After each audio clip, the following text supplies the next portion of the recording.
সেজদাওয়ালা, ঈমানওয়ালা, আমলওয়ালা, তাকওয়াওয়ালা সেই মুমিনের ঈমানের পক্ষে লড়বে আর বেঈমান কাফেরের পক্ষে লড়বে। আল্লাযীনা আমানু ইউকাতিলুনা ফি সাবিলিল্লাহ, আল্লাহ বলছে যারা মুমিন তারা আল্লাহর রাস্তায় যুদ্ধ করবে। ওয়াল্লাযীনা কাফারু ইউকাতিলুনা ফি সাবিলিত তাগুত, আর যারা বেঈমান তারা তাগুত শয়তানের অনুসারীদের পক্ষে যুদ্ধ করে। আল্লাহ আমাদের সন্তানদেরকে হেফাজত করেন। আমাদের ছেলেদের ফিরে আসা দরকার, আমাদের সন্তানদের ফিরে আসা দরকার।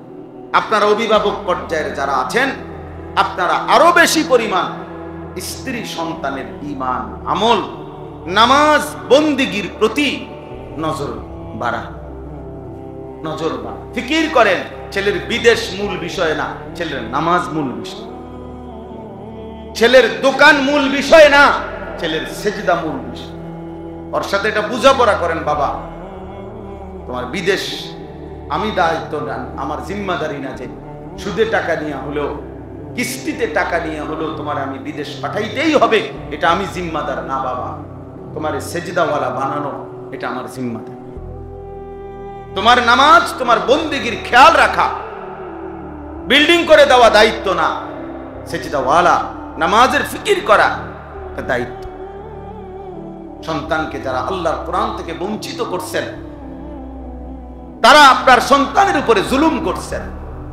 মাদ্রাসায় পড়ান নাই, দ্বীন শিখান নাই, আল্লাহর কোরআন থেকে বঞ্চিত করেছেন। যারা মুসলমান হয়েও আল্লাহর কসম আপনি জুলুম করছেন, আপনি জালেম।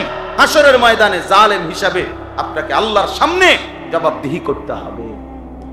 আমি বলে দিলাম, মনে রাখি, মুসলমানের সন্তান আপনার সন্তান, মুসলিম, আপনি তাকে আল্লাহর কোরআন পড়া থেকে বঞ্চিত করলেন কেন?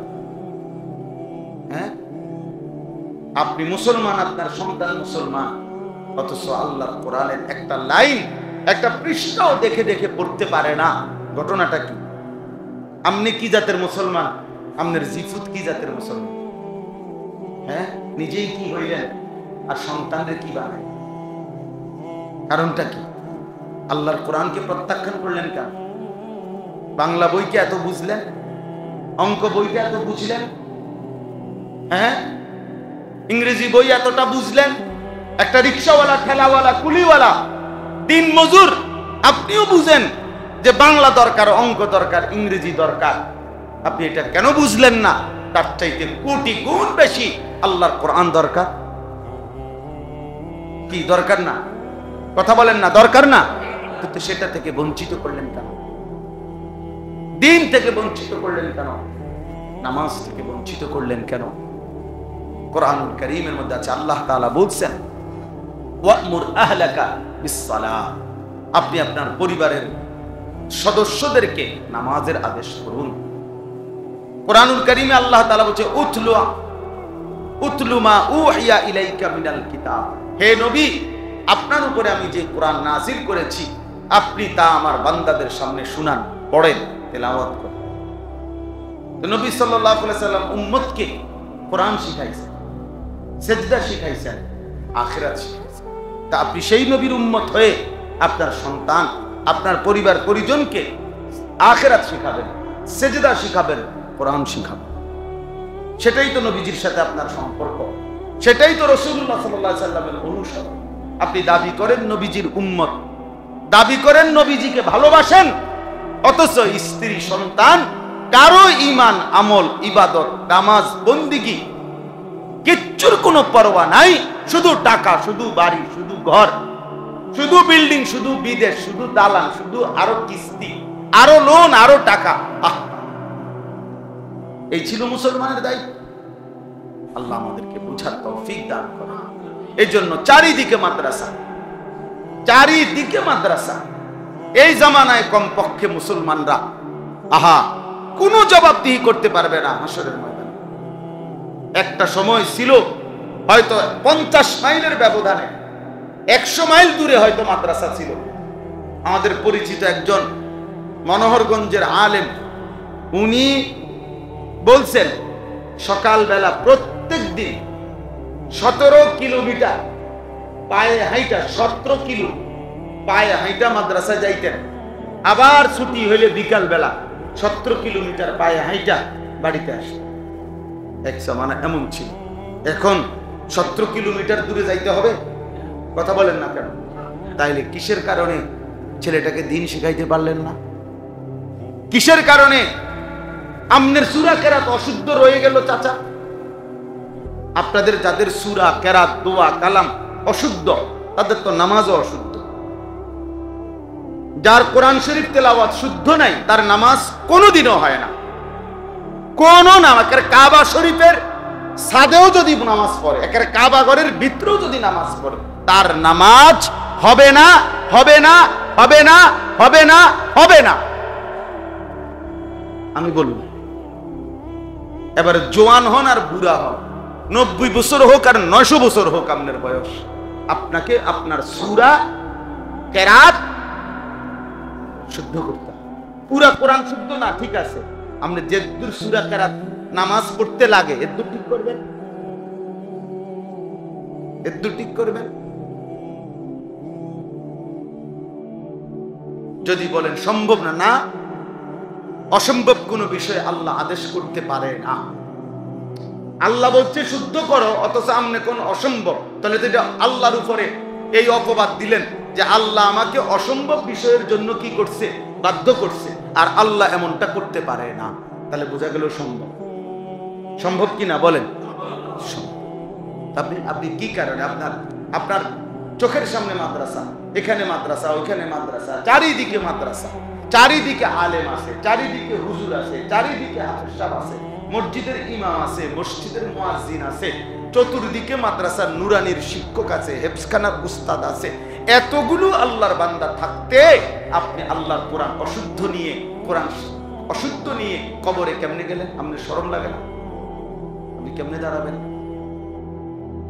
হ্যাঁ, এই জন্য দয়া করে দিন শিখেন, নামাজকে ঠিক করেন। ছোটবেলায় পড়ছেন মক্তবে, হ্যাঁ ভালো কথা, জীবন চলার পথে ভুল হইতে পারে, ভুল হইতে পারে,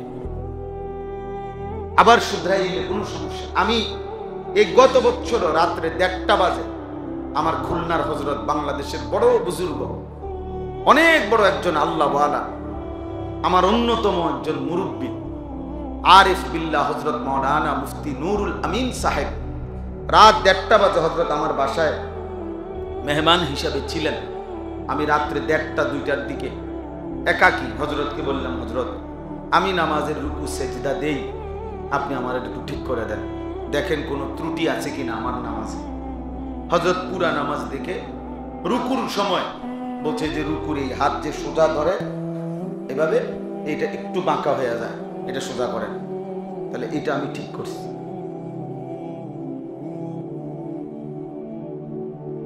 কথা বলেন, তাহলে আমার যদি ঠিক করা দরকার হয়, আপনার ঠিক করার দরকার নাই না?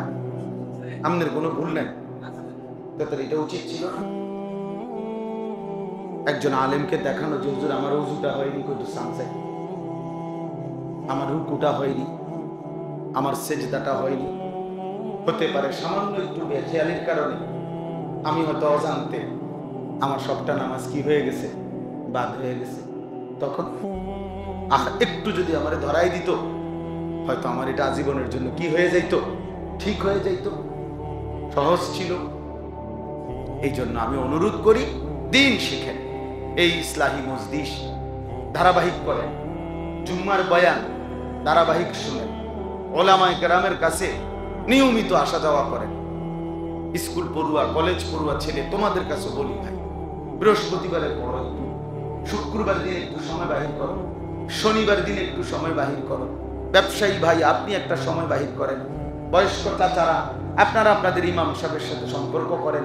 এশার নামাজের পরে আধা ঘন্টা সূরা কেরাত মস্ক করেন, ফজরের নামাজের পরে মস্ক করেন, আসরের নামাজের পরে মস্ক করেন। না যাইয়েই আস্তে মানে সালামটা ফিরেতে দেরি, সাহাদওয়ানে ওরা রাব্বা বসে গেছে, সাহাদওয়ানে গিয়ে বসে এবার 14 গোষ্ঠীর যত গপ গীবত, সারা এলাকার পুরা ইউনিয়নের যত গীবত, যত শেকায়েত, যত বিড়ি বন, আর যত ফালতু কথা এ বসে বসে বসে বসা বন খায়, পান খায়, বিড়ি খায়, আর এই কম বাজে কথা, বেহুদা কথা বলে। অথচ এটুকু সময় 3 মাস চেষ্টা করলে 10টা সূরা ঠিক হয়ে যেত, রুকুটা ঠিক হয়ে যাইত, আখিরাতটা সুন্দর হয়ে যাইত। না, আখিরাত তো যে কিছুই মনে করে না। তাহলে চেষ্টা করবেন তো ইনশাআল্লাহ। আমি অনুরোধ করি আমার এই মাওলানা আশরাফ, আপনাদের এই সিংহারি খোলা যেই মাদ্রাসায় নতুন করে তাকে আমি পাঠাইছি, আজকেও আমি মাদ্রাসায় এসে পড়ছি, মাদ্রাসায় বলছি, মাদ্রাসার ছাত্র সংখ্যা, শিক্ষক সবকিছু আমি শুনছি। এখন আমি বলছি আগামী সামনে কোন ওস্তাদ মাদ্রাসার নতুন করে আমারে না জিজ্ঞাসা করে নিবা ইনশাআল্লাহ। আর বলছি যে আমি আরো যা বলা দরকার বলবো ইনশাআল্লাহ, কিন্তু সে একজন উপযুক্ত আলেম, আমি নিজে তাকে দিছি, আমার ঘনিষ্ঠ সাগরিদ। তো এই জন্য বললাম যে একজন আলেমের দিন থেকে আপনারা আরো উপকৃত হন, আরো মসজিদের ইমাম সাহেব, উলামায়ে কেরাম, যার যে ওইখানে মাদ্রাসা আছে, কি মাদ্রাসার নাম ওইটা? জি, ওইখানেও তো আমি গেছি মাহফিলে, ওই যে ওই হুজুর আসছে মাদ্রাসার হুজুর, হ্যাঁ মাশাআল্লাহ। তো ওই মাদ্রাসা আছে, ওইখানে ভালো ভালো আলেম আছে, আপনি যান ওনার কাছে, 2টা সূরা ঠিকেন। হ্যাঁ না, হেতর্ক মাদ্রাসা আমি কিতাম, আরে বাপরে, হেতর্ক মাদ্রাসা, অমুকের মাদ্রাসা, আমগো কিতা, আমনের কিতা, মানে মাদ্রাসা কারো আব্বা, কথা বলেন না কেন? মাদ্রাসা আল্লাহর জন্য, কেউ করতে পারে, কিন্তু তার মানে এটা উনি কিনা লইছে, এটা ওনার পকেটের জিনিস, তো আল্লাহর জন্য। আল্লাহ আমাদেরকে তৌফিক দান করেন, আপনাদের ছেলেদেরকে, আপনাদের সন্তানদেরকে এই সিংহারি খোলা মাদ্রাসায় আবার ভর্তি করা, নতুন করে আরেকবার ভাবেন, আরেকবার ফিকির করেন, নিজেদের সন্তানকে বঞ্চিত করবেন না। আল্লাহ আমাদেরকে তৌফিক দান করেন। সর্বশেষ কথা হলো, এই আয়াত থেকে শুধু একটা কথা শুনাইতে চাই, তাইলেই আমার কথা শেষ। এখানে কোরবানি আমরা সবাই বুঝি, আলহামদুলিল্লাহ আমরা কোরবানি করেও থাকি, হজ আমরা করি, নামাজ, রোজা, যাকাত, আলহামদুলিল্লাহ কম বেশি আমরা যে যেটুকু ইবাদত পালন করি। একটা কথা শুধু বলতে চাই, সেটা হলো এখানে একটা কথা আছে, ইন্নামা ইয়াতাকাব্বালুল্লাহু মিনাল মুত্তাকিন, এই কথাটাই বলতে চাই। হাবিল কাবিল তারা 2 ভাই, তো তারা যখন তাদের মধ্যে দ্বন্দ্ব হয়েছে, তখন আদম আলাইহিস সালাম এই বিবাহ নিয়ে গন্ডগোল হওয়াতে তাদেরকে কোরবানি করতে বলছে। তো হাবিল একটা দুম্বা কোরবানি করছে, কোরবানি মানে আল্লাহর জন্য পেশ করছে। একবারে এখনকার মতো এই নিয়ম মাফিক জবাই করতে হবে এটা ছিল না বিধান। প্রিয় কোনো বস্তু নির্দিষ্ট কোনো জায়গায় রেখে আসা, এটাই ছিল কোরবানি। বুঝছেন না কথাটা? যার কাছে যেটা প্রিয়, উত্তম। তো হাবিলের কাছে সবচেয়ে উত্তম প্রিয় বস্তু ছিল তার একটা দুম্বা, সে দিছে। কাবিলের কাছে কিছু কৃষিজাত, গম, শস্য, গাছ, ধান, এরকম এগুলো সে একসাথে করে এগুলো রাখে আসছে।